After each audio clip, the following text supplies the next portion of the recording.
Buenos días a los presentes y a los que están conectados para internet. Bueno, voy a el taller de esta temporada, porque decirlo así, donde en conjunto la Universidad Católica Andrés Bello con la Sociedad Venezolana de Ingeniería Hidráulica han montado el primer taller. Vamos a hablar de ingeniería, vamos a hablar de inteligencia artificial en un mundo donde la ingeniería tiene una gran tendencia y bueno, queremos hacer este primer taller con el ingeniero Ovidio Pereira Moser.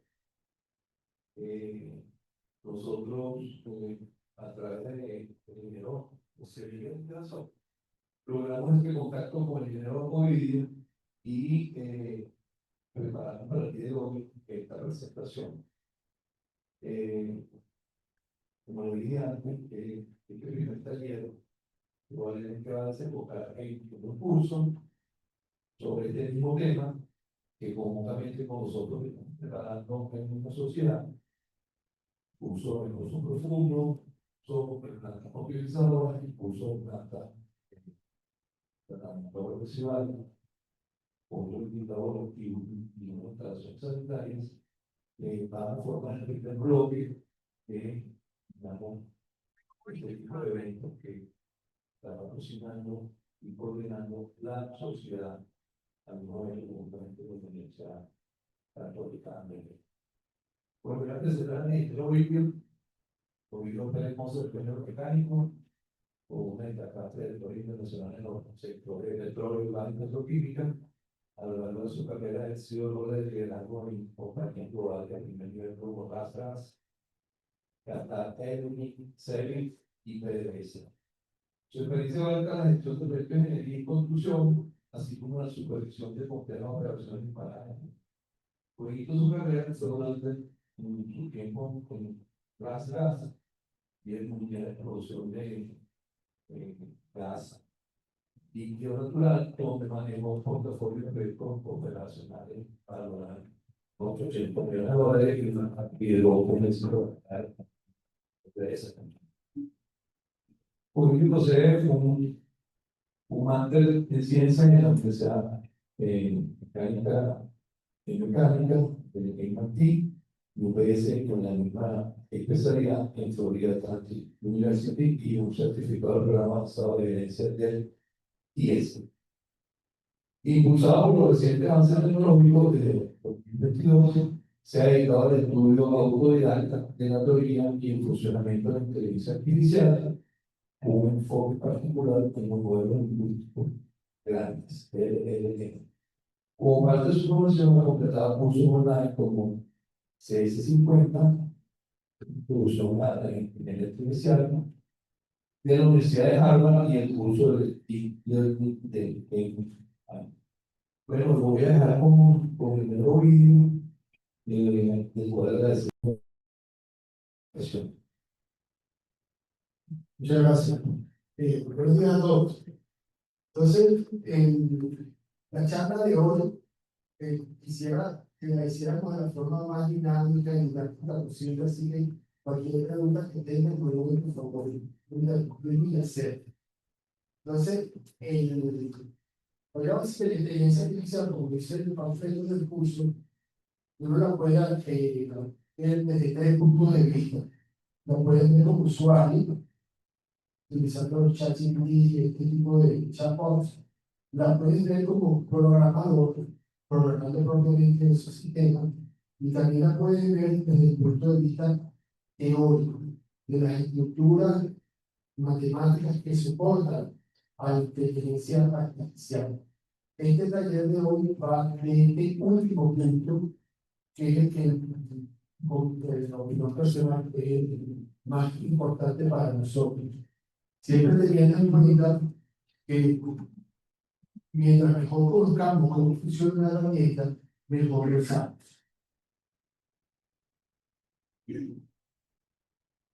En la historia de la humanidad, todas las civilizaciones antiguas tienen alguna historia sobre el fuego, de cómo se adquirió el fuego. En el caso nuestro, esa historia corresponde a Prometeos, que lo vemos acá, que se pelea con los dioses, particularmente con Zeus. Zeus le niega el fuego de la humanidad, Prometeo va, le roba el fuego a los dioses y se lo entrega a la humanidad. Zeus se molesta con la humanidad y entonces decide castigar a Prometeus por haber robado el fuego y a la humanidad por haber aceptado el fuego. A Prometeus, que era una propiedad importante, lo encadena, una águila le come el hígado cada día, se regenera durante la noche y se lo vuelve a comer al día siguiente el águila. A nosotros nos mandó Pandora, perdón, Pandora, sí, Pandora, que fue la primera mujer que los dioses enviaron a la tierra con toda clase de encantos. Y en realidad se fue donde el hermano de Prometeus, pero Pandora también venía, bueno, hicimos una caja y en realidad una jarra tenía la instrucción de no abrir, pero ella la abre y ahí salen todos los males que nos han atacado, o sea, nos han perjudicado a la humanidad. Y cuando se dio cuenta que se está escapando uno de estos males, tapa la jarra y lo único que queda dentro es la esperanza. ¿Ves? Entonces, el asunto del fuego es que en el caso de nosotros, los Homo sapiens, el fuego, la opinión de muchos, verdaderamente marcó un antes y un después, porque fue uno de los sujetos que comenzaron a dominar el fuego. Y el fuego le permitió a los antecesores nuestros poder adquirir mucho más contenido calórico del que veníamos adquiriendo antes y comiendo todos los alimentos crudos, por un lado. Y por otro lado, nos permitió reducir el tamaño de la mandíbula porque ya no teníamos que masticar esa carne cruda. Entonces, ese ingreso, ese aumento del contenido calórico de nosotros es lo que la función de la mandíbula es lo que le permite al Homo sapiens adquirir el cerebro de inteligencia que hoy puedo tener, el descubrimiento del fuego. Y yo, un planteo que para mí la inteligencia artificial es un buen fuego para la humanidad. La inteligencia artificial está pensada que va a crear una inteligencia superior a la humanidad. Esta vez, claro, fuera nuestro propio cuerpo, pero superior. Entonces, es muy importante que nosotros, como sociedad, sobre todo en este momento, entendamos con lo que estamos lidiando. Porque esta inteligencia artificial, igual que el fuego que Prometeo se robó para nosotros, viene con su caja de Pandora. Pero ahí no sabemos cuáles son los males que va a poder ocasionar en la humanidad. Entonces, esto más o menos un programa muy rápido del desarrollo de la inteligencia artificial que arranca en 1950 con Turing y la prueba de él sobre qué podía hacer cuando la posibilidad que una computadora estaba pensando, que en realidad fue en el 56 cuando se crea el término de la inteligencia artificial. Y durante todos estos años, hasta el 2011, la inteligencia artificial se basó en algoritmos. Y entonces, en realidad, al principio de los 60 se tenía mucha esperanza con la inteligencia artificial, pero después entró en lo que se llama un periodo de invierno. No llegó a ningún lado. O sea, se hizo en el 97 Deep Blue, que ganó el campeonato de ajedrez, pero eso estaba basado en algoritmos.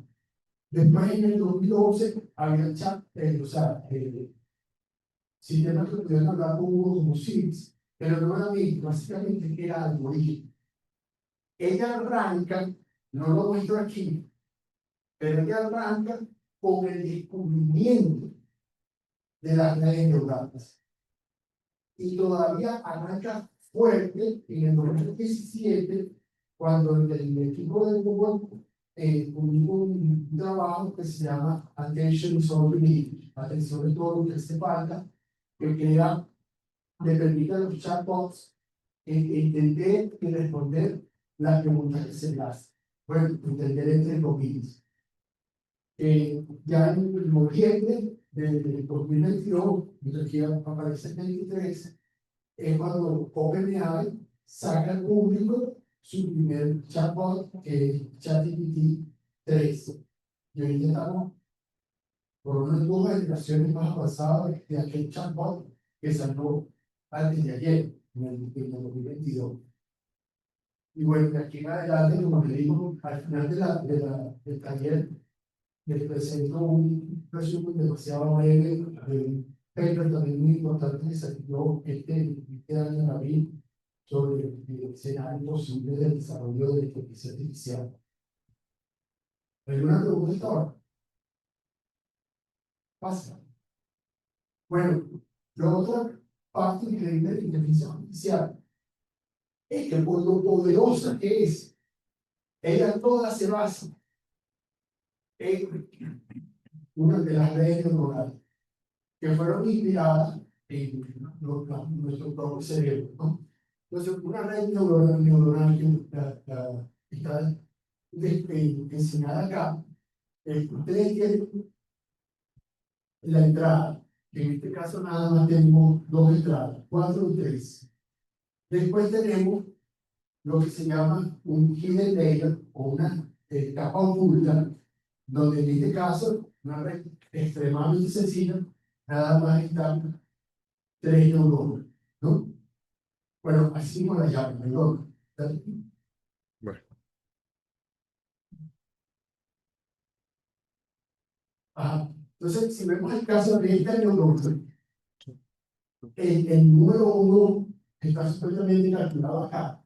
Todo lo que ella hace es, coge el 4, lo multiplica por el peso, coge el 3, lo multiplica por el peso, lo suma y le da 1 en esta red neuronal. Y entonces hace lo propio para cada una de estas y después para la salida. En este caso nada más tengo una neurona. Esta es toda la operación de una neurona. Ahora bien, en el caso, por ejemplo, de estos modelos, esto había que modificar un poco más. Por favor. Bueno, entonces,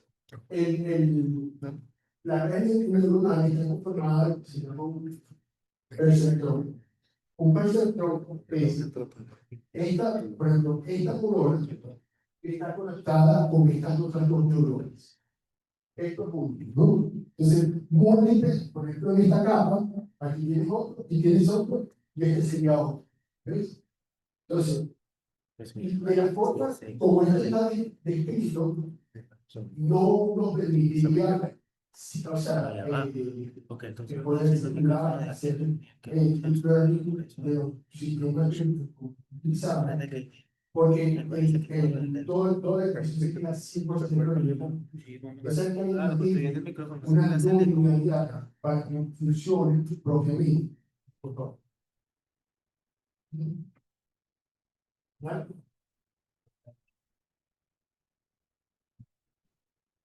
Ok, para que funcione propiamente. ya para validar que se escuche mejor en Zoom. Pero no se está oyendo por el Zoom. Ok, ¿Sí? voy. Ok, listo. Ahora, Gracias. entonces, fíjate. Bueno, ellos no lo ven desde allá, ¿no? Pero esto acá es la misma multiplicación del valor por el peso sumado, ¿no? Que es el producto escalar, para ustedes que sí son ingenieros. Entonces hay que sumarle un sesgo. O sea, a este valor 1 se le suma un sesgo, ¿no? Pero lo importante de la no linealidad, ¿vale? Es que al resultado de esto le aplican una función no lineal. Entonces se le puede aplicar la tangencia hiperbólica, el sigmoid o el radio. Esto le da la no linealidad, ¿no? Que después queda con esta ecuación. ¿Comprende? Entonces, lo importante es que la red neuronal está compuesta por estos perceptrones que toman la entrada la multiplican por un peso, lo suman todo, le suman un set y ese resultado lo pasan por una de estas funciones para darle no linealidad, ¿no?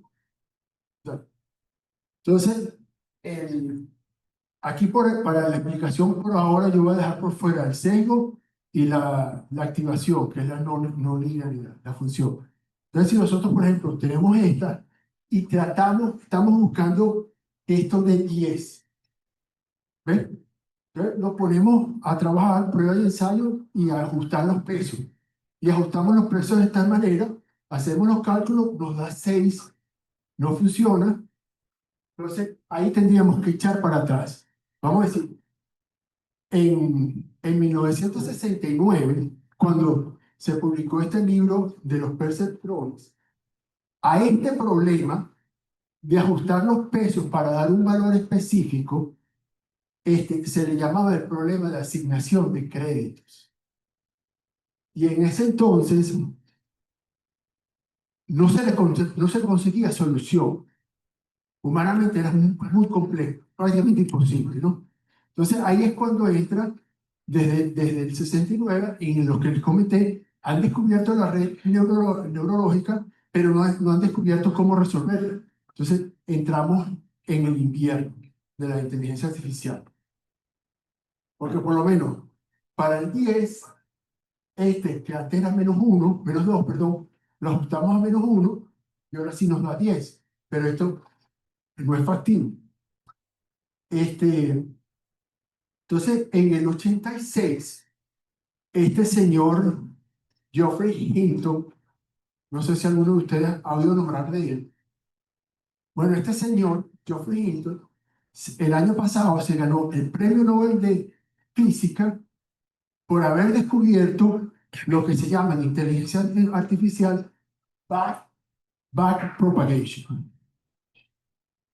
Ese backpropagation es una operación con gradientes, que no vamos a entrar en ese detalle, pero con gradientes, que nos permite escribir un programa para poder automáticamente calcular los pesos en función de la pérdida de la red neuronal, ¿no?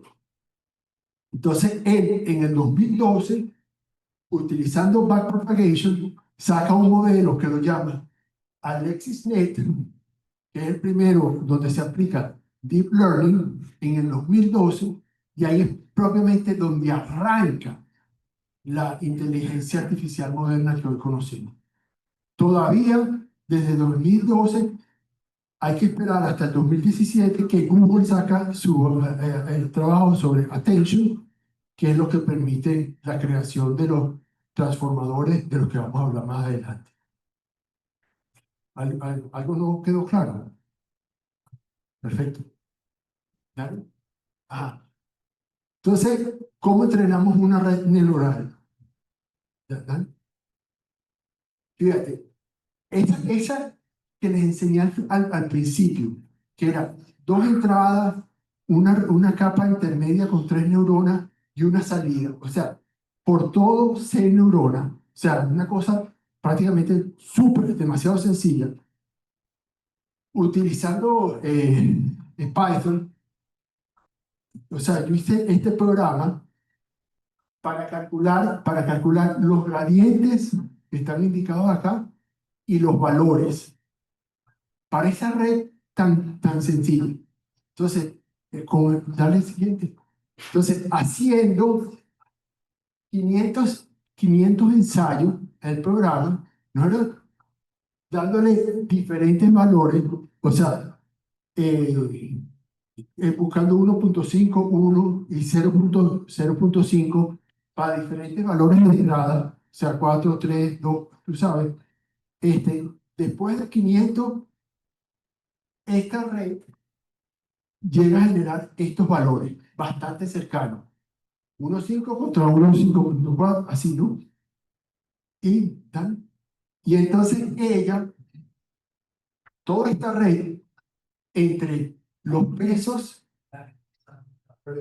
entre los pesos y el sesgo que les mencioné antes, tiene 14 parámetros, 13 parámetros, ¿no? Entonces, el programa calculó todos ellos para que cuando le pongo 3 diferentes juegos de entrada, me calcula el valor que yo quiero.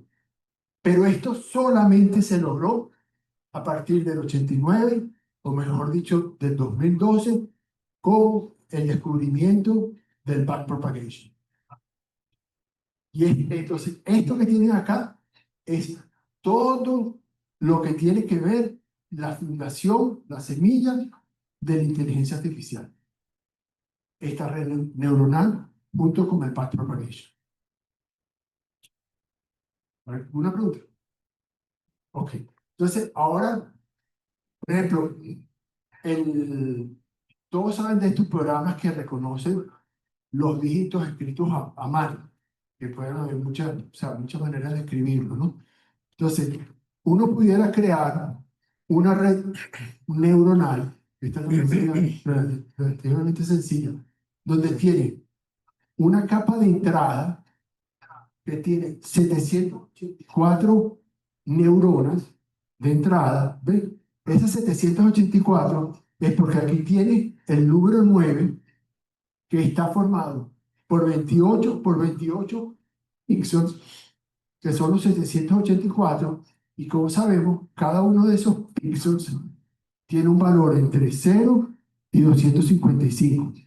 0 negro, 255 blanco, ¿no? Entonces, por ejemplo, los primeros más de 100 valores acá serían 0, porque todo está negro. Aquí va a ser, y para reconociendo centro. Entonces, eso se alinean, todos se alinean 784, lo pasan por esta red neuronal con 16 neuronas, cada una de ellas, ¿no? Y la capa de salida tiene 10 valores, uno para cada uno de los dígitos. Entonces, tú entrenas la red buscando que cuando le presentas esta figura, que son estos 784 valores numéricos, ¿no?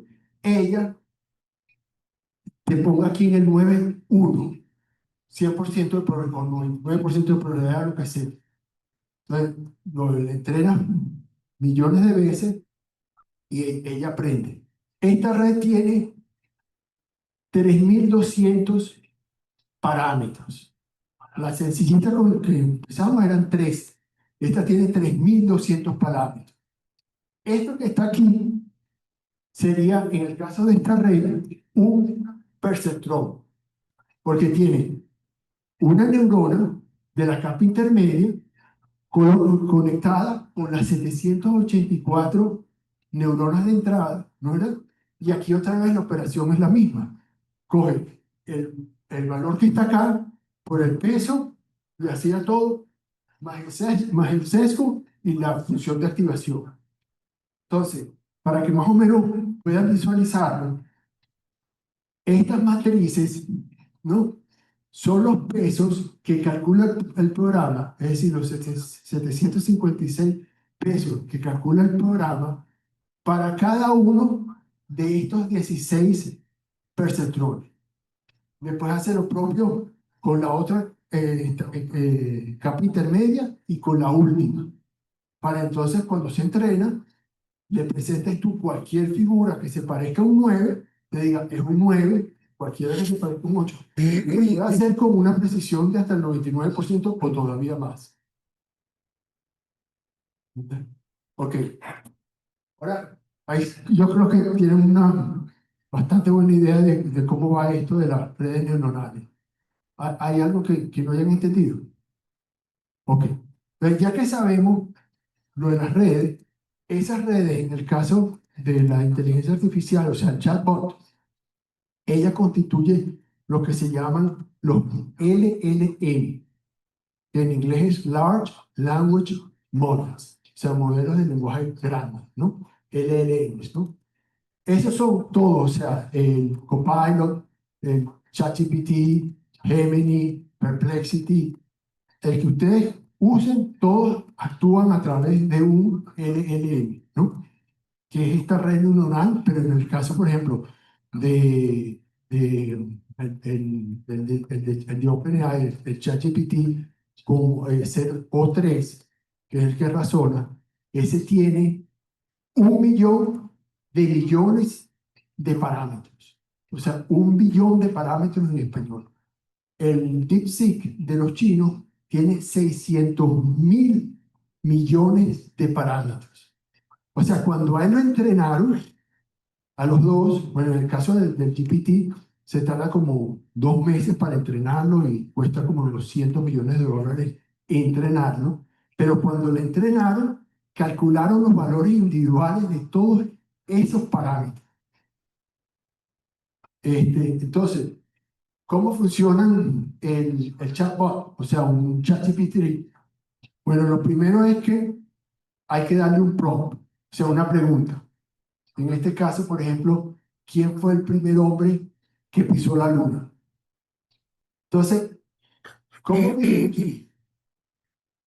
El LM completo, o sea, lo que está trabajando es con números solamente. Él no sabe de palabras.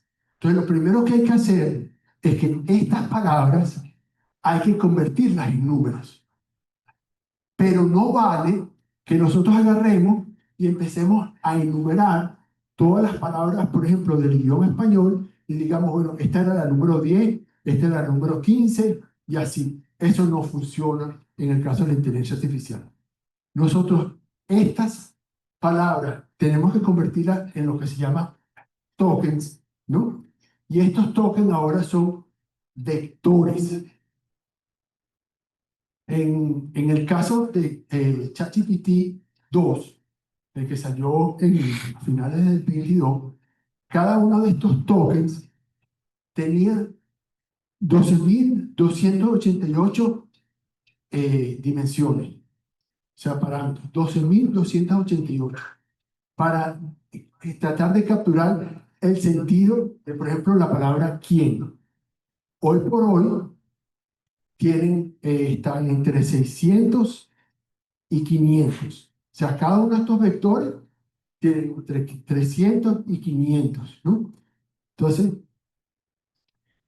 para darle un caso, esto es el de ChatGPT 3, por ejemplo, la palabra gato, estos valores así, si tú los pusieras como en una matriz y utilizaras colores, esto es más o menos lo que verías y esto es más o menos lo que ves. ¿Ves? Entonces, los tokens, estos valores no son aleatorios, sino que igualmente se utiliza la inteligencia artificial para calcular esos valores, para capturar la esencia de gato, capturar la esencia de perro y así. Ese proceso de captura de la esencia semántica de esas palabras se hace considerando que una palabra es en función de lo que la rodea. O sea, cuando se calculan estos valores y se hace el entrenamiento, la inteligencia artificial está viendo en el texto ve gato y las palabras que van asociadas con gato. Y así calcula. Eso queda como un diccionario. O sea, cada vez que ustedes le ponen una pregunta a Gemini, ella coge la pregunta de ustedes en español y la traduce con este diccionario y estos tokens ya están fijos, ya no se siguen moviendo. ¿Ok? Entonces, los investigadores se han quedado maravillados con, con la manera que se comportan estos tokens calculados por la inteligencia artificial. De manera, aunque no se ve desde allá, pero encuentran que cuando agarran y cogen ese espacio multidimensional y lo proyectan a un espacio de 2 dimensiones, palabras de significado similar quedan juntas, ¿no?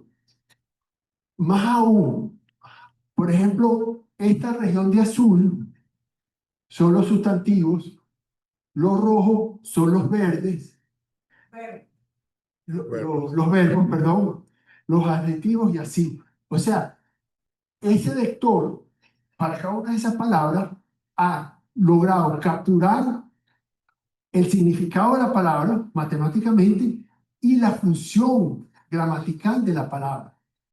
Todavía siguen jugando con los tokens que se puede hacer con programas con Python bien interesantes y se ven cosas como esta. Ustedes agarran, esta vez, una proyección, un espacio de 3 dimensiones. Ustedes agarran un vector, el vector que corresponde al token, que corresponde a hombre, y el que corresponde a la mujer, y restan uno del otro, y le da este vector amarillo. Si después agarran el token que corresponde a padre, ¿ven? Y le suman este vector amarillo que calcularon acá, el resultante es casi igual al token de la madre.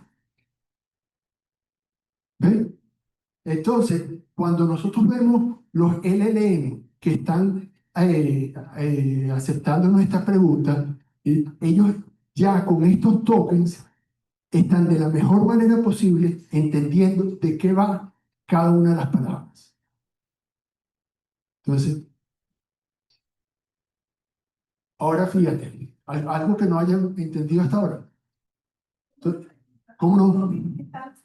Fijos. Ya definitivamente eso mejorable a la medida que la misma inteligencia artificial. Bueno, eso es muy buena la pregunta. O sea, vamos a decirte, por ejemplo, OpenAI, ella tiene su propio diccionario de tokens. Google tiene su propio diccionario de tokens. Y ellos, en la medida, por ejemplo, vamos a decirte, en el caso de ChatGPT 2, el diccionario de tokens tenía 50.000 palabras, ¿no? Bueno, el token se utiliza para no tener, o sea, algunas palabras corresponden a un token, pero un token puede corresponder a la mitad de la palabra, si son como palabras compuestas. Por ejemplo, ING, en el idioma americano, ING es un token, y lo anterior es otro token, pero no importa. ChatGPT 2, o sea, tenía un diccionario de aproximadamente 50.000 tokens. Pero como el entrenamiento prácticamente fue todo en inglés, esos 50.000 tokens eran en inglés. Entonces, él entendía español, tú le hacías la pregunta en español, pero no podía utilizar los tokens de inglés, sino que prácticamente partía la palabra en letras y era muy poco eficiente. Entonces, ahora, con los modelos que estamos utilizando hoy en día, por ejemplo, Gemini o el GPT, ellos tienen tokens de 200.000, medio millón el diccionario, porque ahora tienen para todos los lenguajes. ¿Ves? Que ahora lo hacen, ahora tú le puedes hacer preguntas, por ejemplo, la mejor estrategia, si tú le vas a hacer una pregunta que tiene que ver con Venezuela o algo relacionado con Venezuela, es mejor que se la haga en español. Pero si le vas a hacer una pregunta de ingeniería, muchísimo mejor si se la haces en inglés. ¿Ves? Porque lo que él aprendió en español, lo aprendió en español. Lo que él aprendió en inglés, aprendió en inglés. Y el 90% vino en inglés. ¿Ves? Entonces, entonces, fíjate, dijimos que para operar con un chatbot, lo primero que tú quieres es el prompt. En este ejemplo está para dormir bien. Le estamos poniendo solamente una pregunta, es decir, para dormir bien, le ponemos. Dale. Entonces, lo primero que hace, como ya dijimos, convierte estas palabras en un token. Después, ¿dale? Después lo pasa probablemente el LLM, o sea, la red neuronal de los miles de millones con parámetros que fue entrenada para procesar el lenguaje. Entonces, el resultado, la salida de este modelo es una lista dando las probabilidades de cuál es la palabra, o sea, cuál es la palabra para que esa palabra continúe la oración. Por ejemplo, en este caso, para dormir bien, tienes esta palabra, tiene unas probabilidades de que sea la que continúe 35%. Mientras puedes, tiene 30, hay 20 y es 10. ¿Ok? Entonces, eso lo hace ella, el LLM, por ejemplo, en el caso del ChatGPT 2, para los 50.000 tokens. Para los 50.000 tokens, para cada uno de ellos dice la probabilidad. ¿Se recuerdan en la red neuronal que tenía del 0 al 9 para los números? Aquí es lo mismo, pero en vez del 0 al 9 es del 1 hasta los 50.000 tokens. Entonces, ¿qué es lo que hace el modelo? El modelo simplemente agarra y coge la palabra con mayor probabilidad, que es tienes. ¿Vale? Tienes. ¿Ven? Entonces, esa palabra se le añade aquí a la pregunta. O sea, para dormir bien tienes.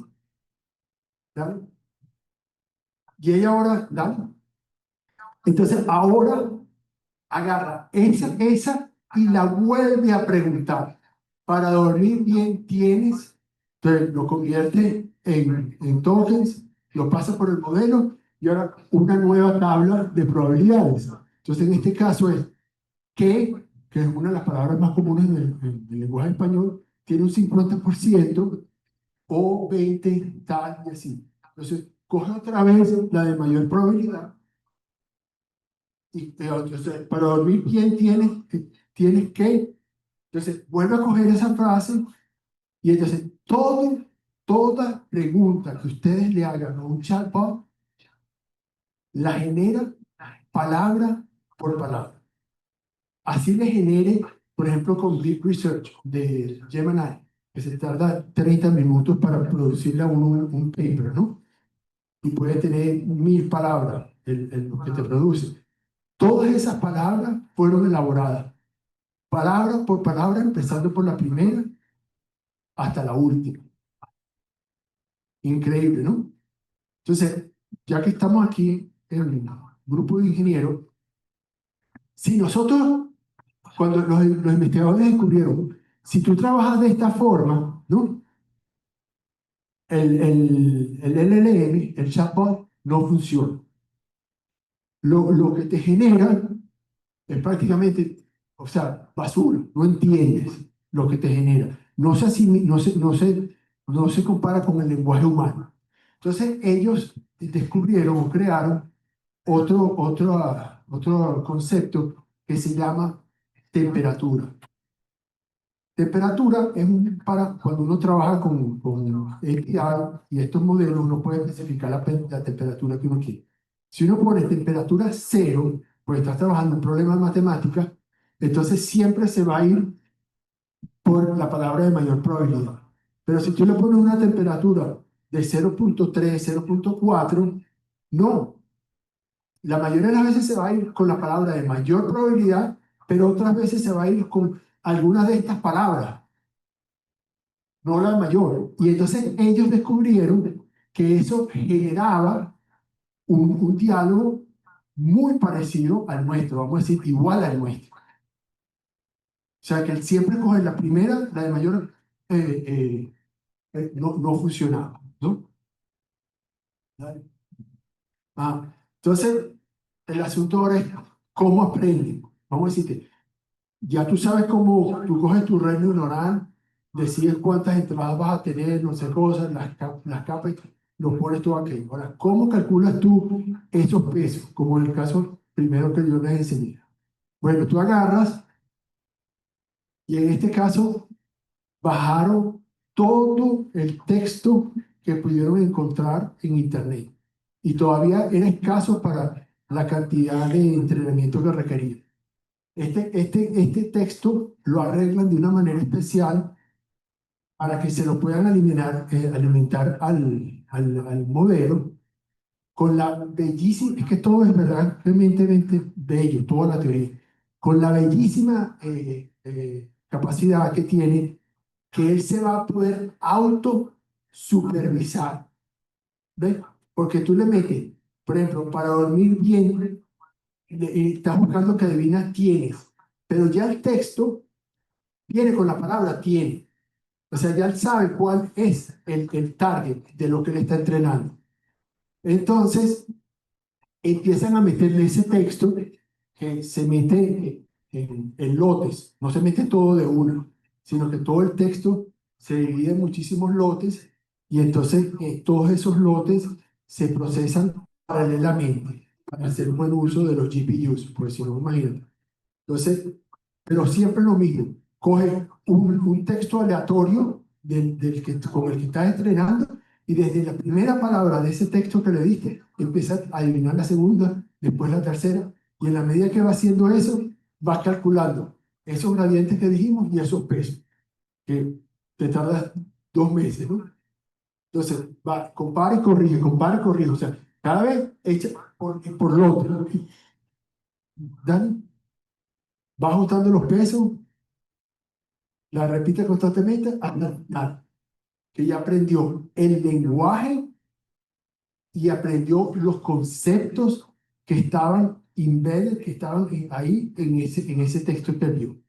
Entonces, la otra cosa importante es que estos pesos se quedan fijos. Ya se completó el entrenamiento y ya está el lenguaje para usarlo. Entonces ya esos pesos, en la medida que la gente está utilizando el lenguaje, no se siguen ajustando, porque no hay manera de ajustarlo. Para ajustarlo hay que volver a hacer todo el proceso de entrenamiento otra vez, que es demasiado costoso. Entonces, el proceso de entrenamiento sí requiere de muchísimo compute, como dicen, mucho poder de computación, pero el uso del modelo no, porque ya los pesos están calculados. Era que se completó el Ah, bueno, cuando uno lo hace, pues todo esto uno lo puede hacer para redes neuronales más pequeñas en la propia computadora de uno, ¿no? Entonces, uno va calculando la pérdida, ¿ves? Entonces, es una cuestión, o sea, un ajuste, porque el problema es que, imagínate, ese espacio donde tú estás tratando de calcular el mínimo, o sea, es demasiado irregular y tú no sabes a qué mínimo le estás llegando. Y como vas tú avanzando también, ¿no? Entonces ellos, en prueba y ensayo de ver, o sea, los parámetros que le están fijando para el entrenamiento, entonces a veces se quedan como en un ciclo y llegas a una pérdida o una exactitud, vamos a decirte, de 90 y el modelo no sirve, ¿ves? Entonces tú estás buscando 99, pero esa curva va así. ¿Ves? Y estás gastando quemando dólares. Entonces ellos compensan allí, no sé exactamente porque, por ejemplo, en el caso de ChatGPT, ellos no hacen, no publican al público sus valores ni nada. Lo sabemos, por ejemplo, para los modelos de Meta, llama uno, llama dos, pero tampoco es que te den mucho. Pero es una cosa de que ellos se establecen un presupuesto de cuánto van a gastar en entrenamiento, prueban el entrenamiento y tratan de sacar el máximo, pero siempre está por encima del 97%. Y después, ahora, hoy por hoy, a partir del año pasado, ¿no? Se ha descubierto, estos modelos ahora se llaman modelos bases, ¿no? Entonces, ya lo voy a explicar más adelante con el ajuste fino, ya esa precisión del modelo base que es tan costosa conseguir, no es tan importante, uno después tiene la posibilidad de hacer el ajuste fino. ¿Ven? La otra cosa, ya que estamos con ingenieros, de nombrarle, es que estos modelos neuronales, de redes neuronales, ellos se llaman modelos fundamentos, ¿ves? Porque no con los parámetros que tú lo entrenaste para responder preguntas en español o lo que fuera, pero la estructura de la red neuronal utilizada así se puede utilizar para cualquier, bueno, programa de ingeniería con deep learning. Entonces, tú tienes un problema, le haces, o sea, ideas una red neuronal y la adiestras para resolver ese problema. Así, en el caso de Google, tal vez ustedes han oído hablar de este modelo que se llama AlphaFold, de doblar.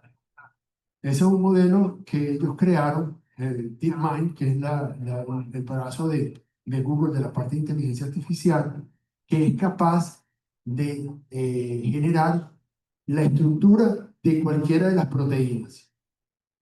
Entonces, antes de que existiera AlphaFold, descubrir la estructura de una proteína, normalmente era el trabajo de un doctorado de un estudiante de biología. Le llevaba un doctorado, pues, ahorita AlphaFold lo consigue en cuestiones de minutos. El señor ese que es el CEO de DeepMind, también el año pasado se ganó el premio Nobel por biología por este programa. O sea, con esto les quiero decir que ya la inteligencia artificial está metiéndose en el, o sea, se están ganando premios Nobel. ¿Ves? Entonces, ese modelo ya queda fijo, ya esos valores no se mueven, ¿no? Ya. Entonces, esto es más o menos, al final de la clase, del taller, perdón, hay un video muy cortico de 7 minutos, de donde yo saqué esto, que les explica todo lo que yo les he dicho, pero mucho más rápido. Entonces, fíjense, este sería un LLM, ¿no? Entonces, aquí atrás, que no lo ven, está el prompt, ¿no? Que cada uno de ellos es el vector, ¿no? Entonces, lo va pasando por todas estas redes neuronales hasta que llega aquí al final. Entonces, de aquí de acá, este es el que tiene las probabilidades, las 50.000 probabilidades en el caso de ChatGPT, y normalmente sería y escoge este token. Lo convierte en la palabra y te lo pone y vuelve. Entonces, aquí aprovecho para decirle que, o sea, estos son perceptrones, ¿no? De varias leyes, de varias capas, pero entre ellos, esta tiene 96 perceptrones de multilayer, tiene 96 de un módulo que se llama atención, porque un concepto básico de la inteligencia artificial es que las computaciones tienen que ser paralelas. En secuencia no sirve, no daría chance.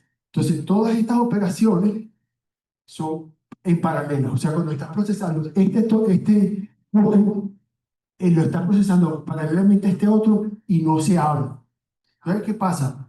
Si tú tienes una oración en un lenguaje y estás procesando cada palabra independientemente y una palabra no sabe de la otra, no puedes hacerle sentido a lo que está escrito allí.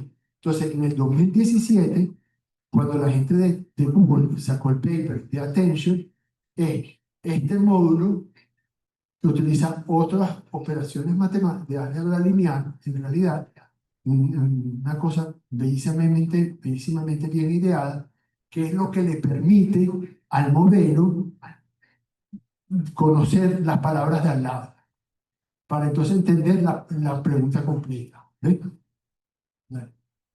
Entonces, hasta ahí estábamos con inteligencia artificial, más o menos el año pasado. O sea, teníamos estos chatbots y la gente le estaba haciendo todo tipo de preguntas. ¿Ves? Pero él era muy bueno en crear oraciones palabra a palabra, pero no era muy bueno en entender preguntas y generar respuestas.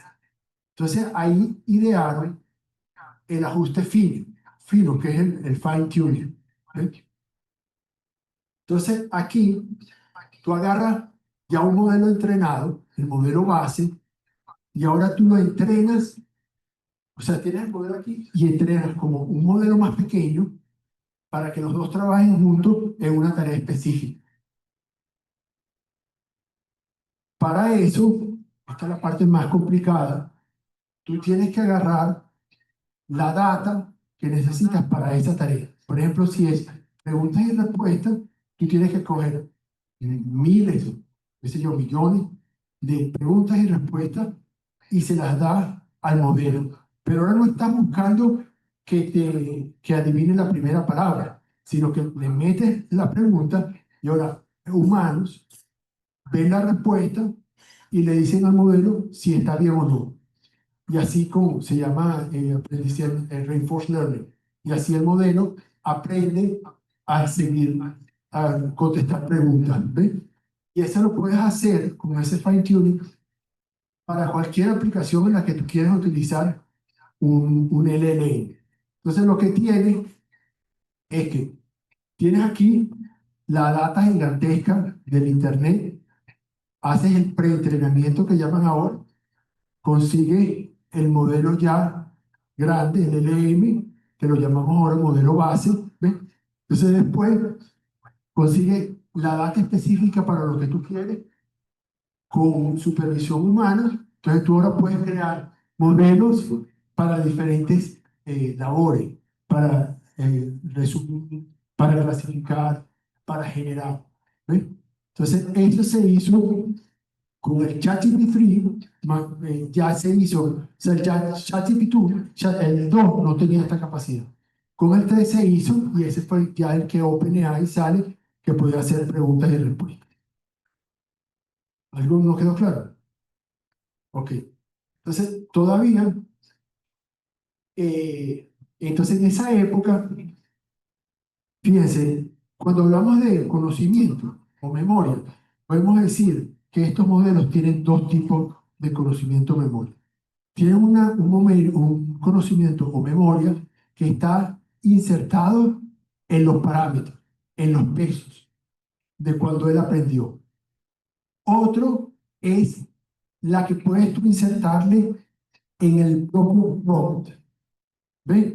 Porque tú le puedes escribir la pregunta más extensa y entonces de la propia pregunta él puede extraer o conocimiento o memoria.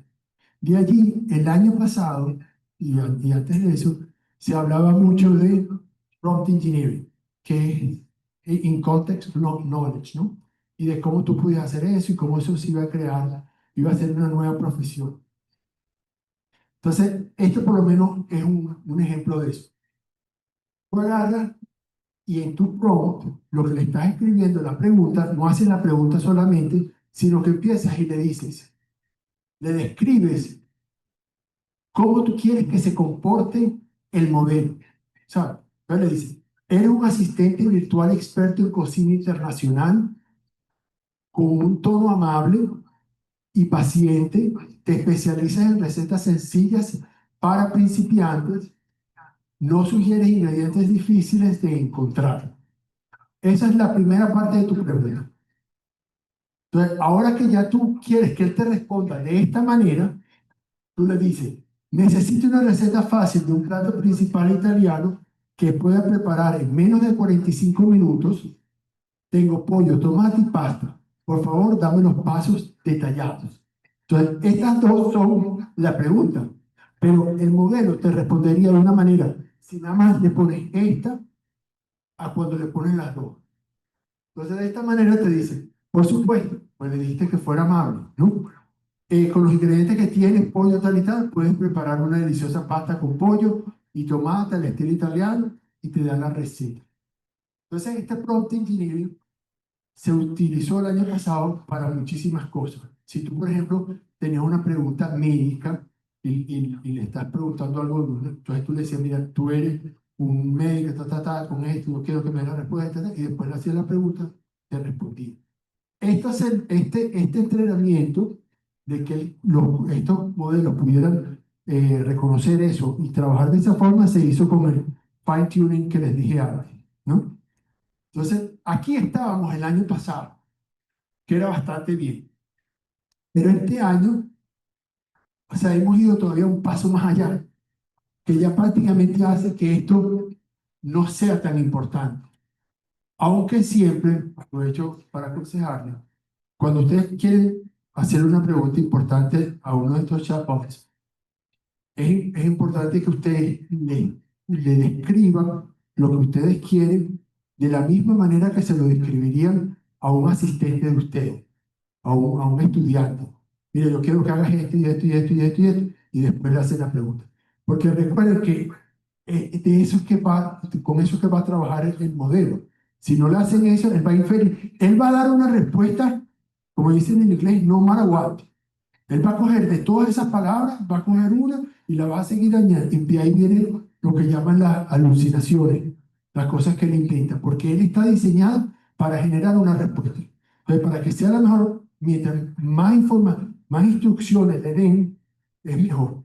Pero como decía, ya esto pasó a un segundo plano, porque ahora, a partir de este año, los modelos son capaces de razonar. Más todavía que razonar, ajá, esto comenzó con lo que ellos llaman chain of thought o cadena de pensamiento. Entonces, por casualidad, porque realmente, como digo más adelante, los investigadores, o sea, no hay nadie en el mundo que a ciencia cierta sepa cómo es que un chatbot, un LLM, un transformador, genera una respuesta específica. Saben cómo es el proceso, pero no saben cómo, por qué generó esa respuesta. No pueden ir para atrás, ¿no? Entonces, lo que ellos descubrieron es que cuando tú le dabas cuando el prompt hacías tu pregunta y le ponías simplemente, por favor piensa paso a paso, con esa sola, el modelo se comportaba de una manera muy distinta. Entonces, descubrieron esto, la cadena de pensamiento, donde vamos a decirte, este es un ejemplo donde no se le está adiestrando en el mismo prompt al modelo el concepto de cadena de pensamiento, chain of thought. Entonces, tú le dices, Roger tiene 5 pelotas de tenis, compra 2 latas más de pelotas de tenis, cada lata tiene 3 pelotas. ¿Cuántas pelotas tiene ahora? La respuesta, 11. Esto es en el mismo prompt, pues tú como estás tratando de entrenar al modelo para que te dé tu respuesta. Entonces ahora le dice, esta es tu verdadera pregunta, ¿no? La cafetería tiene 23 manzanas, se usaron 20 para hacer el almuerzo, se compraron 6. ¿Cuántas manzanas tiene?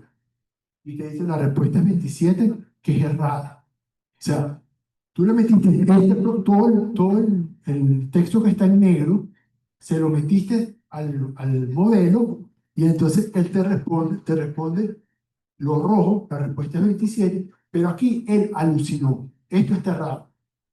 Ahora, ¿cómo podemos hacer para que aprenda? Una cosa increíble.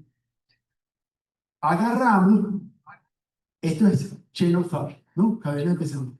Simplemente agarramos y en vez de decirle la respuesta es 11, le decimos, Roja comenzó con 5 pelotas, 2 latas de 3 pelotas de tenis, cada una con 6 pelotas de tenis, 5 más 6 igual a 11, la respuesta es 11. Le añadimos el proceso de razonamiento que hubiéramos seguido nosotros para calcular 11 en el prompt. Se lo ponemos ahí. Le ponemos la misma pregunta que antes. ¿Ven? Y ahora sí nos dice la respuesta es 9. O sea, de alguna manera, el modelo es capaz de tomar esto y con esto aprender a razonar para este tipo de problemas. Eso arrancó, vamos a decir, a finales del año pasado, este año, y este chain of thought, es lo que le permitió a DeepSeek coger el modelo de OpenAI, destilar lo que se llama, o sea, en vez de estar en el que trabaja como el billón de parámetros, ellos lo bajaron a 600.000, porque ellos tienen, los GPUs de ellos están muy limitados, porque se los tienen limitados en los Estados Unidos, pero con ese modelo base más sencillo, utilizando esto, lograron entrenar a su modelo para que pudiera, o sea, compite casi que a la vez que el de OpenAI.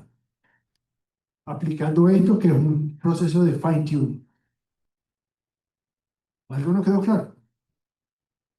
Ok. Entonces todavía, hasta ahorita donde estamos, es donde estábamos como, creo yo, no, diciembre del año pasado, donde, como yo les había dicho, los modelos habían sido entrenados, los pesos o los parámetros calculados y congelados y no seguían aprendiendo más. Entonces, por ejemplo, con el ChatGPT 3, que lo entrenaron en el 2021, si tú le preguntabas, por ejemplo, ¿quién es el presidente de los Estados Unidos? Hoy por hoy te hubiera dicho Joe Biden, porque no estaba actualizada la información para Trump. Y esta es una limitación muy importante. Entonces, ahora han creado una especie de, o sea, un adiestramiento adicional, ¿no? Por encima de la cadena de pensamiento que se llama REACT, que es razonar y actuar. Entonces, de la misma manera que se entrenaba con el Chain of Thought, Daniel, ahora vamos a decirte, tú agarras un modelo de estos que puede razonar como Gemini, el ChatGPT, o Python, no estoy seguro, un DeepSeek o lo que sea, y le haces esta pregunta. ¿Ven? Actor principal de la película ganadora del Oscar a mejor película durante las últimas Olimpiadas de verano en Estados Unidos. Si yo le hago esas preguntas a ustedes y le pregunto, ¿qué es lo primero que ustedes harían? ¿Ah? Tiene que ser, ¿cuándo fueron las últimas Olimpiadas de verano en los Estados Unidos? Porque no nos lo dice. Es lo primero que tenemos que buscar. ¿Ah? Entonces, ahora los modelos, lo primero, y esto lo ven ustedes cuando le dicen para que les enseñe el razonamiento, el modelo. Lo primero que le hace el modelo, tú le haces esta pregunta y ahora ha sido adiestrado con el fine tuning para que no te va a dar la respuesta de una vez que va a ser alucinada, que no tiene no la puede llegar. Entonces dice, lo primero que tengo que hacer es determinar el año en que fueron las Olimpiadas de verano, no sé, cosas en los Estados Unidos. Entonces ahora ellos tienen capacidad de accesar al Internet y hacerle la pregunta, que es el actual. Entonces, el modelo dice, busca últimas Olimpiadas de verano en los Estados Unidos, ¿no? O sea, esto es parte, la primera parte de la respuesta es esta, la segunda es esta. Entonces, después, con eso, accede al Internet y el Internet le trae la respuesta que se llama observación. Entonces, fueron los Juegos Olímpicos de Atlanta de 1996. Entonces, recuerden que cuando ustedes están trabajando con un modelo, desde esta palabra, desde actor hasta esta otra, cada vez que va a procesar algo, tiene que meterle todo otra vez. No es que nada más le va no, todo. Entonces tú le vuelves a meter todo esto al modelo y ahora el modelo dice, identificar la película que ganó el Oscar en el 96. Entonces, le mete, dale por favor. Entonces, genera esto. Hay que buscar. Se va con el API a buscar. ¿Verdad? La película ganadora, El paciente inglés. Vale. Recuerden, vuelves a meterle todo esto otra vez y te dice, encontrar el actor principal de esta película. Buscar el actor principal de esta película. ¿Verdad? Esta es la observación. Y aquí al final te da la respuesta. Entonces ahorita si ustedes agarran Gemini o DeepSeek, ellos arriba tienen una cuestión que te dice show thinking. Tú lo puedes ver en tiempo real o después de que te respondió y te va diciendo todos estos pasos. Claro, eso está adaptado, no es exactamente esta palabra, esto que está haciendo, como lo vería si está manipulando el programa propiamente, pero te enseña el equivalente. Entonces, esto es lo último que ha salido este año en inteligencia artificial. Por eso es que ahora esto se llama one shot o zero shot. Tú le puedes hacer la pregunta sin necesidad de estarle diciendo, mira, tú eres un especialista en no sé qué cosa y tal, y no tiene. Ya tú así, porque ya ese especie de prompt engineering que teníamos nosotros antes, ya lo está autogenerando. Entonces, esto es lo que lo hace, y ahora tenemos o sea, tú le preguntas, por ejemplo, sobre los ataques de Estados Unidos a Irán y te va a poder responder porque él tiene acceso al Internet, que antes no lo tenía. ¿Alguna pregunta?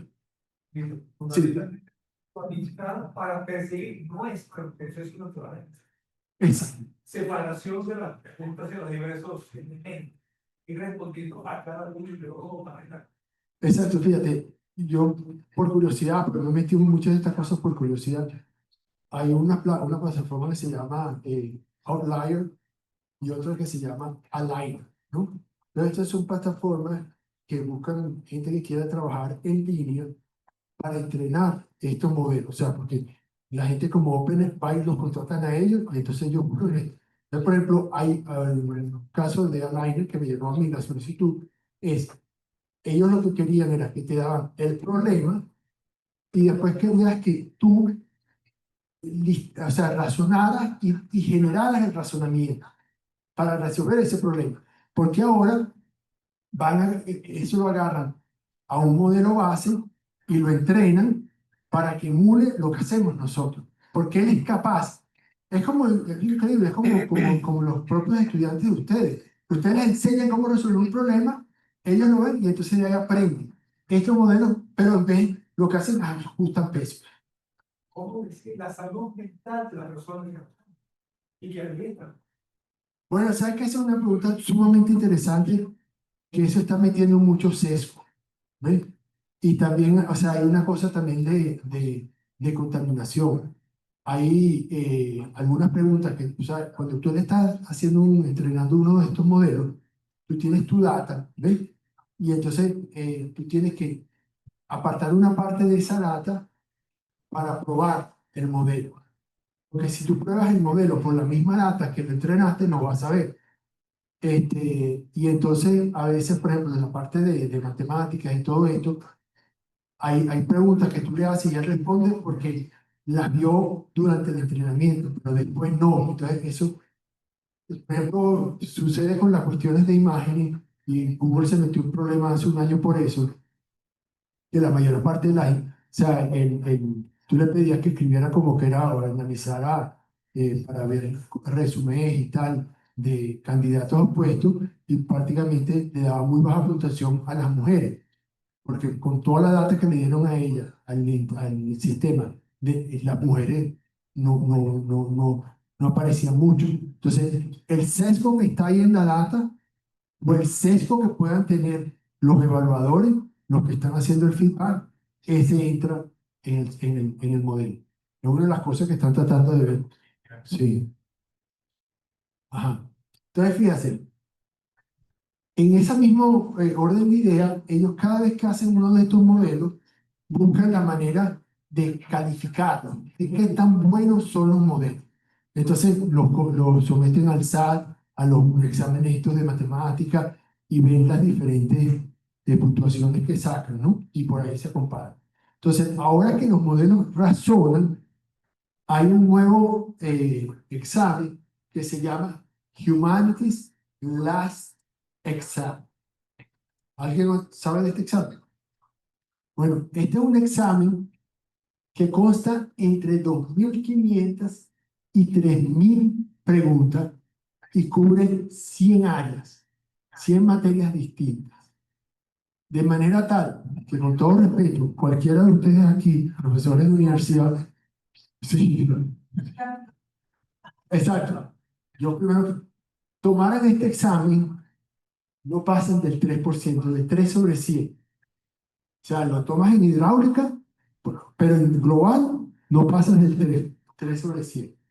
Cuando a estos modelos que razonan los someten a estas 2.500, 3.000 preguntas, en el caso de OpenAI, que el modelo que razona el O3 consigue una puntuación de 20 sobre 100.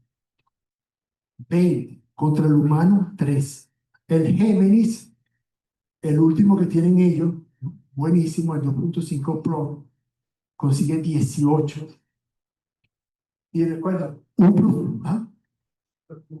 Toman todos los profesores de MIT, por ejemplo, y entre todos, si levantamos más fácil, levantamos más que 20%. Sí, por ahora, pero cuando lleguemos a la inteligencia superhumana, todos los profesores de MIT no van a compararse.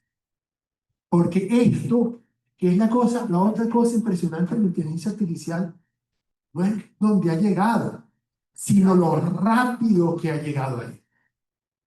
O sea, el año pasado no hubieran llegado ni al 3%, porque no sabían razonar. Este año están llegando al 20 al 18%. O sea, ahorita Google, ¿qué es Google? Ellos están trabajando en un modelo de esto especializado en matemáticas. O sea, están entrenando solamente en el área de matemáticas. Y ese modelo lo que está buscando es como el AlphaFold, que les dije de la proteína, lograr resolver problemas de matemáticas que hasta ahora nosotros no hemos podido resolver.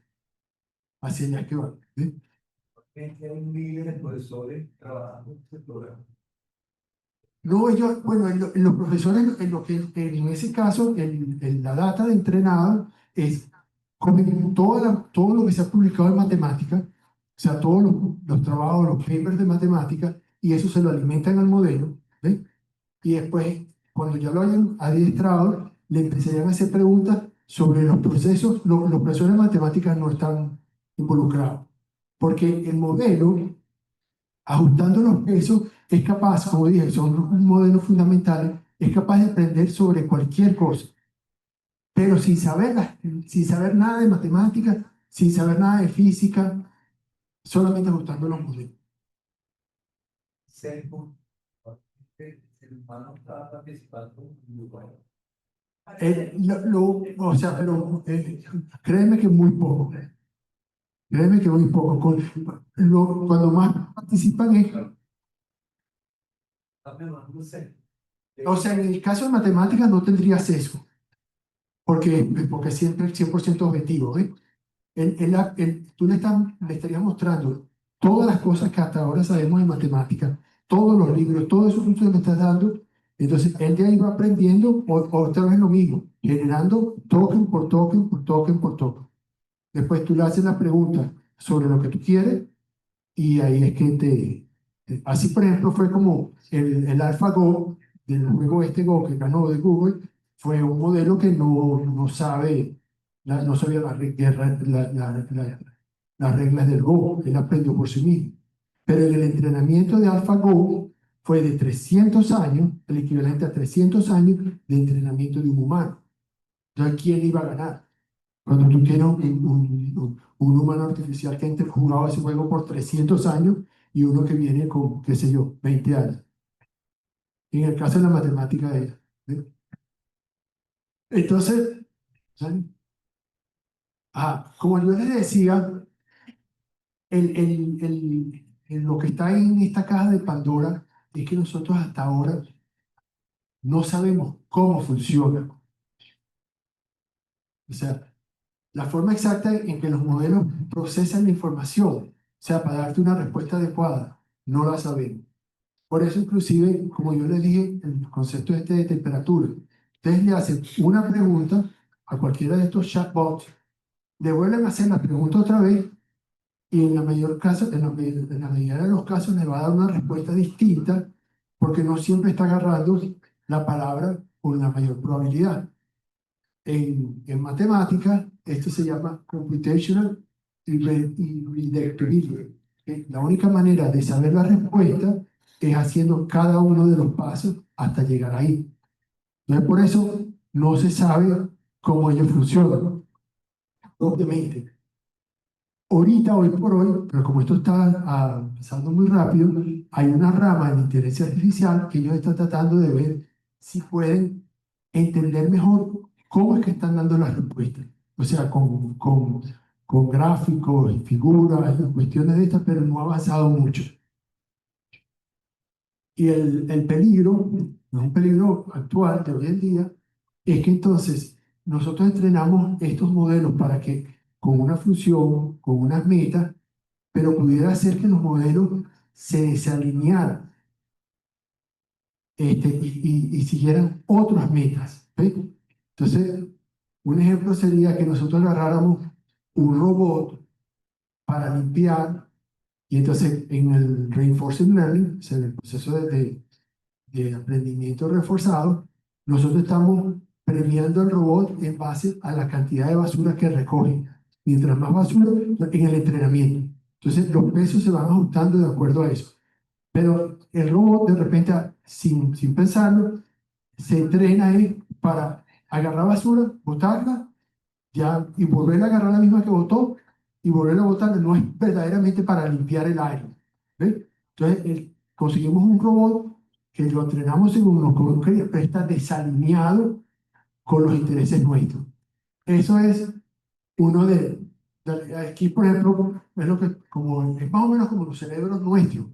Nosotros tenemos que hacer los exámenes estos de encefalograma, o sea, para tratar de ver, pero no sabemos cómo se están comportando lo mismo pasa con los modelos.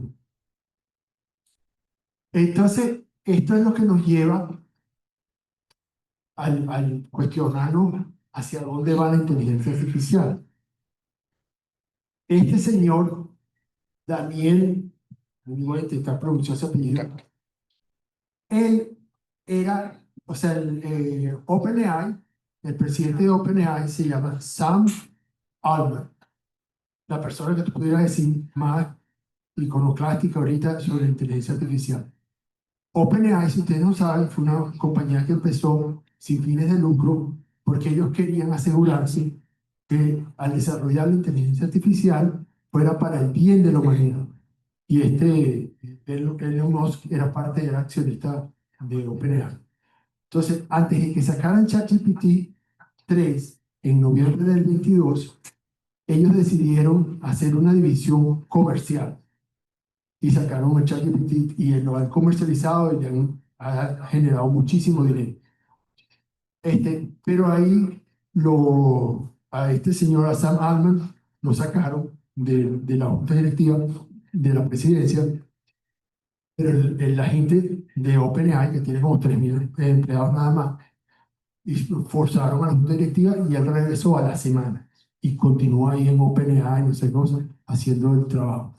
Este señor, Daniel, él era parte de OpenAI cuando se le pidió la renuncia a Sam Altman, ¿no?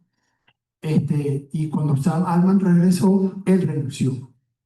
Y él ha continuado estudiando y tratando de alertar a la humanidad sobre los peligros de la inteligencia artificial. Entonces, el 3 de abril de este año, él sacó, como diríamos, un white paper donde él hace análisis de posibles escenarios de lo que pudiera suceder con la inteligencia artificial. Y se llama Artificial Intelligence 2027, ¿no? Entonces, él dice que este es otro hito muy importante para la inteligencia artificial, es que prácticamente a partir de este año, ya todas estas compañías han empezado a utilizar a la inteligencia artificial para programar y mejorar la misma inteligencia artificial. Porque una de las cosas que mejor, en lo que la inteligencia artificial hace de una forma maravillosa es programar. Entonces la están utilizando para investigar y desarrollar la propia inteligencia artificial. Y Daniel piensa, o sea, los estudios que usa el equipo de él, que para el 2027 es probable que hayamos conseguido una inteligencia artificial superhumana. Que el 27, ahí mismo, dentro de 2 años.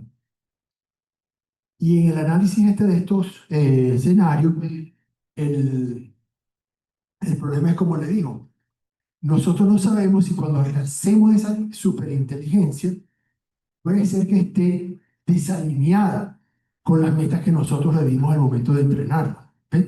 Y puede tener unas metas que la favorezcan a ella. Por otro lado, y es lo que ustedes hoy por hoy, o sea, el mundo está convencido que el actor que llega a dominar primero la superinteligencia artificial, exacto. Y entonces los que están en esa pelea es la China y los Estados Unidos. Los Estados Unidos hoy por hoy le lleva una ventaja de como unos 6 meses a la China. Pero los Estados Unidos con esa China siguiéndole los pasos y la China tratando de alcanzar a los Estados Unidos, ellos están corriendo sin parar. Y ahí es el peligro. Porque están diseñando sin parar. Fíjate que en Google ellos tienen un evento anual que se llama I.O. Y ahí entrevistaron al CEO de la parte de inteligencia artificial de Google que se llama DeepMind. Ellos, así como tenían AlphaGo, AlphaFold, tienen uno que se llama Alpha Develop. que es precisamente para hacer investigación y desarrollo para aplicaciones. Esa aplicación les estaba creando problemas de estos de desalineación del sistema. Eventualmente eso salió al público y entonces Google explicó lo que estaba pasando.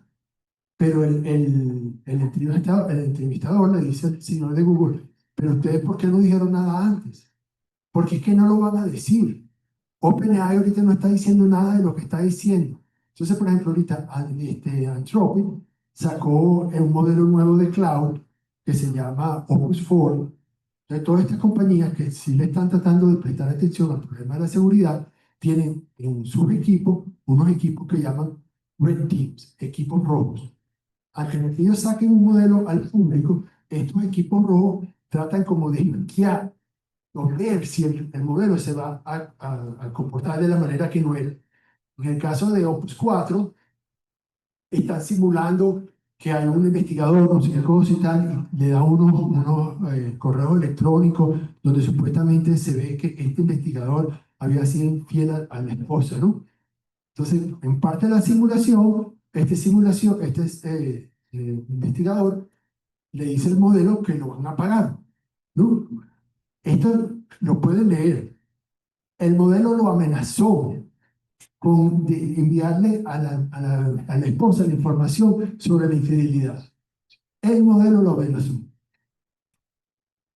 En otro caso, era una compañía médica y habían hecho trampa con pruebas y tal. El modelo agarró y él por su lado contactó a la FDA, a todas las organizaciones y le dijo, mira, esta compañía está haciendo trampa aquí.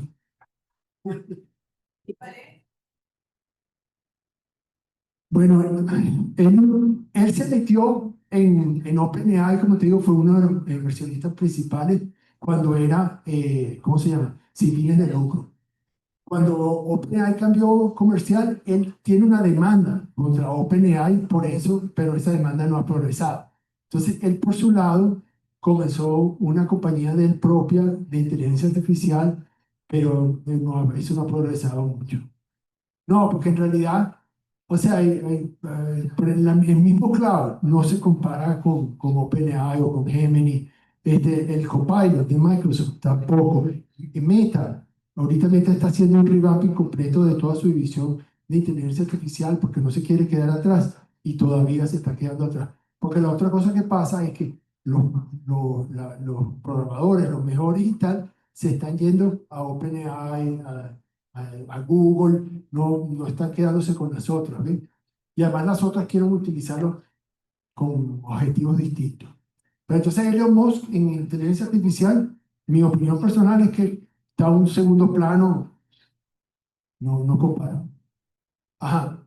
Entonces tenemos la inteligencia artificial que utilizando ella misma conseguimos para el 2027 la superinteligencia humana. Y a dos actores, Estados Unidos y la China, compitiendo Claro. rápidamente para llegar al primero de estos, ¿no? Sin que haya ningún control. Y pues, teniendo la posibilidad de que se desalinee, ¿verdad? Bueno, que lo pueden, él lo puso ahí en internet, que se llama, sí, AI 2027, está muy bien elaborado, tiene referencia a todos los cálculos que ellos hicieron, a la metodología, muy bien explicado, ¿no? Entonces, sí, dale, dale, no, dale para ir al... Ajá, entonces, el resultado de ese trabajo es que esta gráfica está graficada con el tiempo y aquí es el, el nivel, la capacidad de la inteligencia artificial, ¿no? Entonces aquí, por ejemplo, está un codificador superhumano que puede codificar 4 veces la velocidad de un humano. Aquí está uno, investigador, que puede hacerlo 27 veces. Después, un trabajador remoto 100 veces más rápido que un humano. Todos estos son artificiales, ¿no? La superinteligencia que hablamos, esa va a ser 250 veces más rápida que un humano. 250. Que esa es, esta de acá, es en el 97, acá. Entonces, lo que ellos plantean es que cuando lleguemos acá, ¿no? En el escenario, que ustedes pueden leer, parece como el guión de una película, alcanzan esta inteligencia artificial, esta inteligencia se desalinea y empieza, se llama eh, eh, actor 3, ¿no?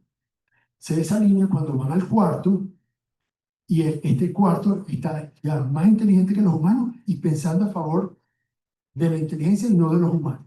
Entonces, el New York Times se entera de esto, publica un artículo, el público se entera y entonces allí los Estados Unidos dicen, bueno, vamos a parar, vamos a no hacer cosas, lo discuten en el Congreso, a ver si deciden rebajar la velocidad y echar para atrás para que este agente 4 no esté desalineado y regresamos al 3 y nos aseguramos que cuando lleguemos al 4 esté alineado, o esto no hay de qué preocuparse, vamos a darle. Entonces, en este escenario, teniéndole miedo a los chinos, ellos siguen. Eventualmente, la superintendencia artificial americana se pone de acuerdo con la inteligencia artificial china y después o sea, genera una cuestión biológica y acaban con la humanidad y quedan ellos solos. En este escenario.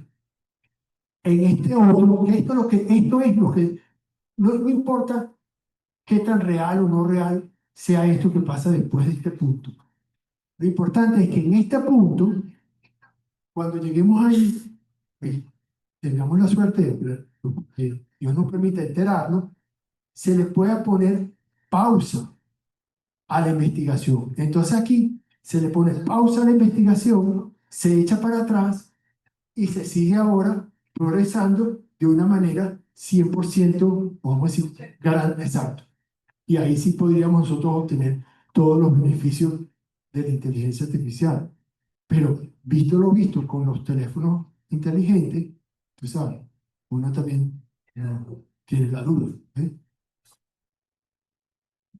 ¿Algo está claro? Había una pregunta en el chat. Ya.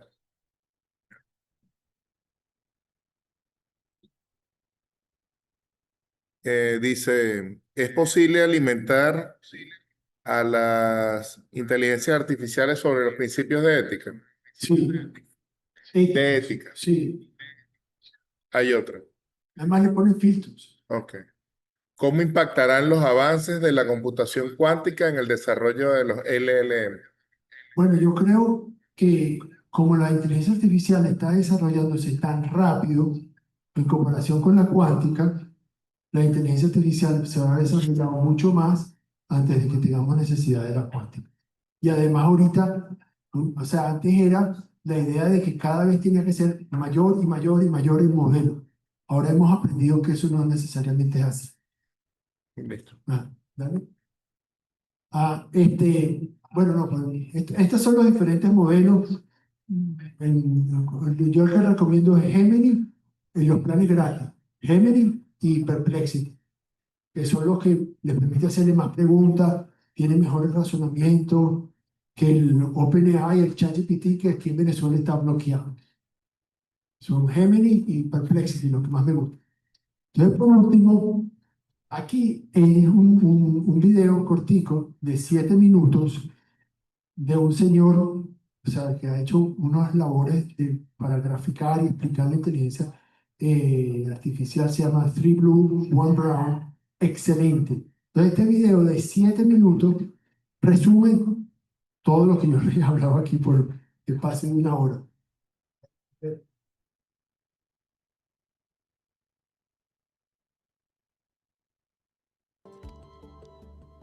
Imagina que encuentras un guión de un cortometraje con una escena entre una persona y su asistente de inteligencia artificial.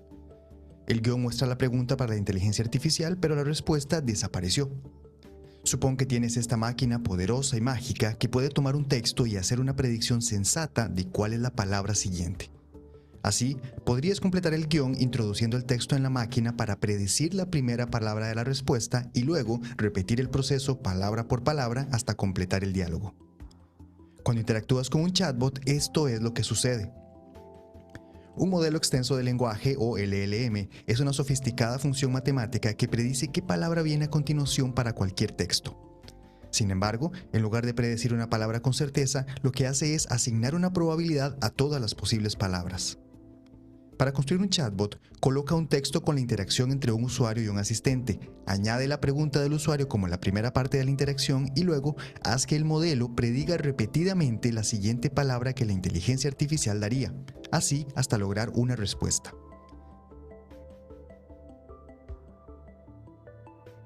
Al hacer esto, el resultado parece mucho más natural si la función selecciona aleatoriamente algunas palabras menos probables. Lo que esto significa es que, aunque el modelo en sí sea determinista, una misma pregunta suele dar una respuesta diferente cada vez que se ejecuta. Los modelos aprenden a hacer estas predicciones procesando enormes cantidades de texto. Por ejemplo, si un ser humano leyera sin parar 24 horas al día, 7 días a la semana, tardaría más de 2.600 años para leer el texto utilizado en el entrenamiento del modelo GPT-3. Puedes pensar en el entrenamiento como la sintonización de los diales de una gran máquina. La forma en que se comporta un modelo de lenguaje está totalmente determinada por estos valores, normalmente llamados parámetros o pesos. Si cambias esos parámetros, cambiarán las probabilidades que el modelo asigna a la siguiente palabra de un texto particular. Lo que hace que un modelo de lenguaje sea extenso es que puede tener cientos de miles de millones de parámetros. Pero ningún ser humano define estos parámetros. En cambio, empiezan al azar, por lo que el modelo solo produce letras sin sentido, pero se perfeccionan sucesivamente a partir de muchos textos de ejemplo. Un texto de entrenamiento podría tener solamente unas cuantas palabras o podría tener miles, pero en cualquier caso, la forma en que funciona es introduciendo todas las palabras de ese ejemplo menos la última y comparando la predicción del modelo con la palabra verdadera. Para ajustar todos los parámetros es utilizado un algoritmo llamado retropropagación, que aumenta las probabilidades del modelo de elegir la última palabra verdadera.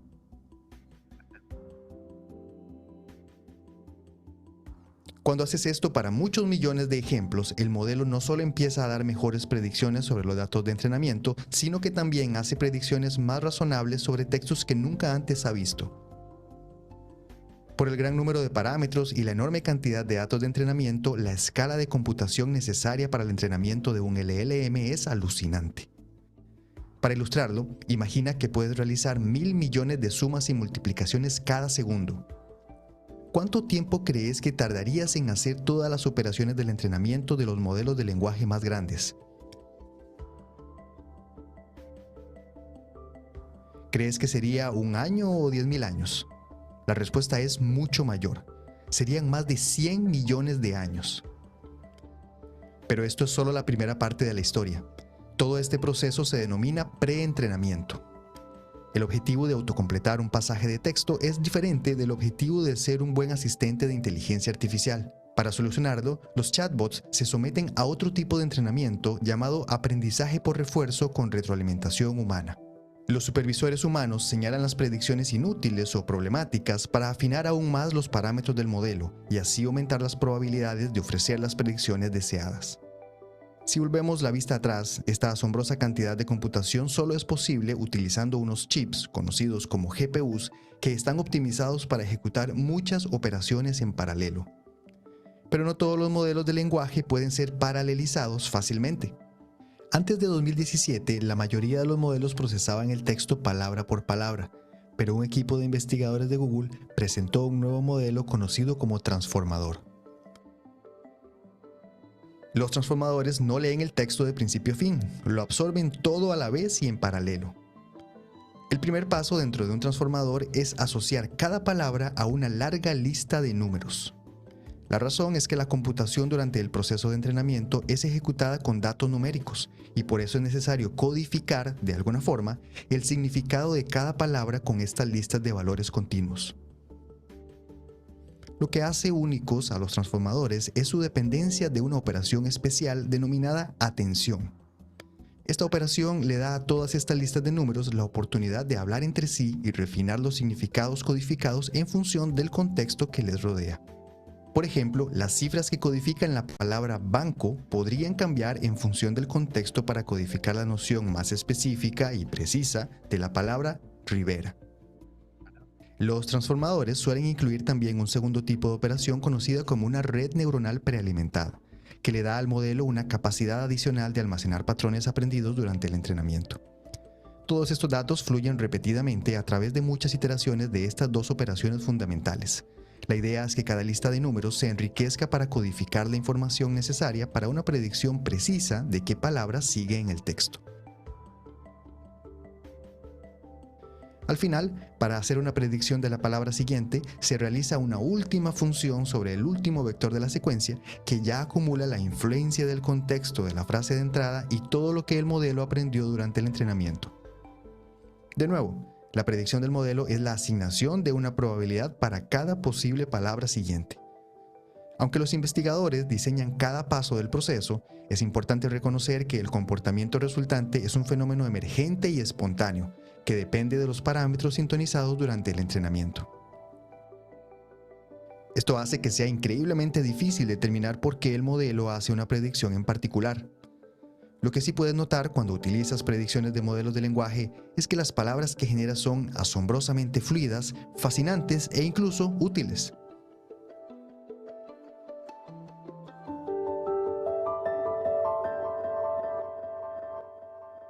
Por esta parte del fine-tuning del real,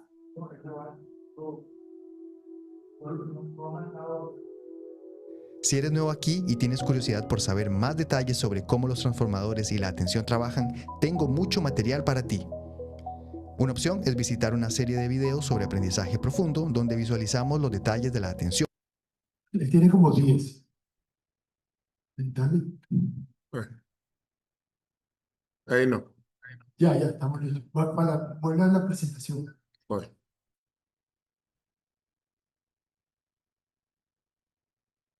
Lo siguiente.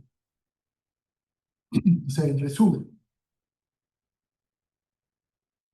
O sea, se basa en un LLM que puede procesar el texto y solamente con esa secuencia de probabilidades, el adelantamiento del que ajusta los pesos, después con el fine-tuning y en la cadena de pensamiento se le puede hacer que respondan preguntas y piensen.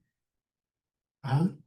Y lo último es que o sea, depende, nuestro futuro depende de que verdaderamente podamos controlar la caja de Pandora que viene con de que no abramos la caja de Pandora que viene con esta inteligencia artificial. Eso es una presentación. ¿Qué otra la una? Sí, es nada más esto. Gracias. Bueno, y cualquier cosa, estoy totalmente a la orden.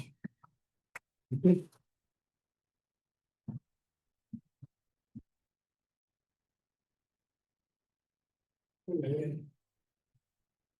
Perdón, te digo que estaban bloqueados dos. O sea, en OpenAI, no sé por qué razón, si tú tratas de accesar el GPT, Aquí, aquí me está. sí, tú tratas de hacer una pregunta, o sea, tú puedes irte a la página o bajar la aplicación de GPT y le haces una pregunta, no te responde, porque está bloqueado. Tienes que a través de un VPN hacerle la pregunta. Pero yo no les recomendaría ni siquiera que se tomaran la molestia porque ellos lo tienen muy limitado. O sea, el plan gratis nada más permite unas cuantas preguntas y ya se tranca. Mientras que Google con Gemini es muchísimo más generoso en las preguntas que ustedes pueden hacer. Y, por ejemplo, el GPT, si tú tenías el plan que estabas pagando $200 por mes, que es el premium, entonces tú tenías acceso a una herramienta de ellos que se llama Deep Research, o sea, investigación profunda. En esa investigación profunda, uno puede hacerle, por ejemplo, el planteamiento de una tesis completa. Yo tengo esto, tal, una cosa, un planteamiento largo, ¿no? para que él lo investigue. Entonces, se lo somete bajo esa modalidad de Deep Research. Entonces, él lee el planteamiento que le están haciendo, te presenta un plan de investigación, que es lo que piensa hacer. Tú puedes editar el plan a esto, a lo otro. Una vez que acuerdas el plan con el modelo, lo pincha y ahora el modelo se tarda en promedio más de media hora para generarte un informe. ¿Ves? Entonces, por ejemplo, yo que no tengo, si no estoy jubilado, yo lo utilicé cuando esto salió el año pasado, a finales, para que me hiciera una guía turística de un viaje que mi esposa y yo queríamos hacer a Salamanca.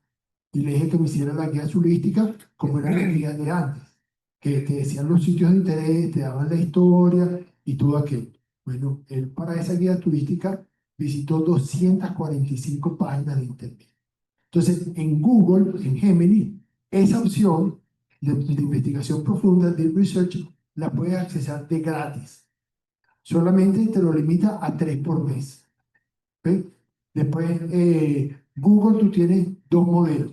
Tienes el 1.5 Flash, que no razona mucho, y el 2.5 Pro, que sí razona muy bien. Y ahí uno puede hacer muchas preguntas gratis. ¿Ves? O sea, si tú lo utilizas, bueno, yo lo uso muchísimo durante el día.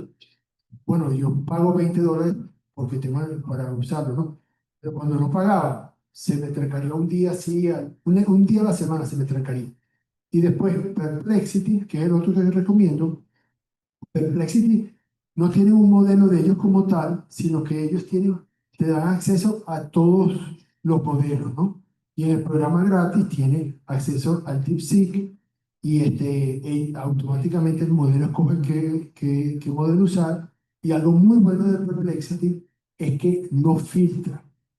A veces tú a estos modelos le haces preguntas de política o cualquier cosa de esa y te dice que no te puede responder. Perplexity no filtra y también es muy generoso en el plan. Por eso ChatGPT, sí, de hecho aquí no lo puedo usar aunque pagara, al menos que usara por VPN y pagando, o sea, yo creo que por ahora Gemini y Perplexity sí. Y el año que viene, te digo, no se sabe, porque es que esta cosa está avanzando muy rápido, ¿cuál va a ser el mejor? Vale.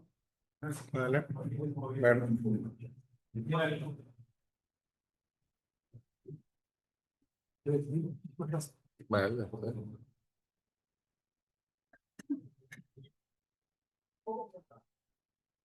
Sí.